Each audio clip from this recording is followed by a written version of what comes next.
So mga tol, alam na nga po ng karamihan matapos pong ma-eliminate si tennis star Alex Yala sa National Bank Open kahapon nang talunin po siya ng Belinda Bencic sa score na 6-4 at 6-0.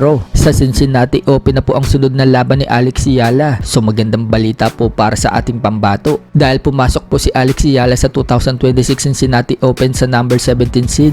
Ang kagandahan pa dyan mga tol, kapag nanalo po si Alex Yala sa Cincinnati Open, tiyak na papasok na po siya sa top 10 ranking. Kaya sana makabawi po si Alex Yala. Sa August 17 hanggang August 23 nga po ang Cincinnati Open. Tapos yung US Open sa August 30 naman po yan. Kaya panigurado mga tol pagkatapos ng laban sa Cincinnati. Sa US Open naman po lalaban si Alex Yala.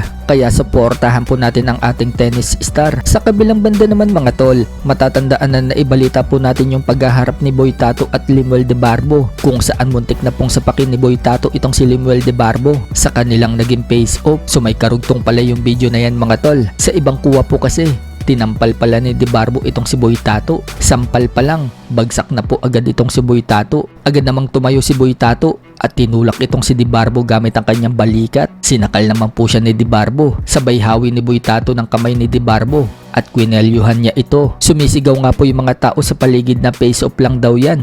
Sa ring na lang daw sila maglaban. So baka magkaroon po ng exhibition fight yung dalawa na yan. Kapag nangyari yan, kaabang-abang din po yan. Sinabi naman ni Boy Tato sa post niya, si Boy Tato pa daw talaga ang kinalaban ni De Barbo. Siya daw ang hari ng street fighter. Sa ibang banda naman mga tol, former 3 Division World Champion General Casimero, pinagmalaki sa mga boxers sa Pangasinan na kinaya lang umano niya ang suntok ni Luis Nery na ginamit ni Luis Nery kay Naoya Inoue, kung saan bumagsak itong si Inoue sa left hook ni Nery. Kwento nga po ni Casimero, yung malakas daw na suntok ni Luis Nery, tinamaan daw siya pero napaatras lang daw siya, habang si Naoya Inoue bumagsak daw sa left hook ni Luis Nery. Yung lakas na suntok ni Luis Nery, tinamaan ako pero napaatras na ako.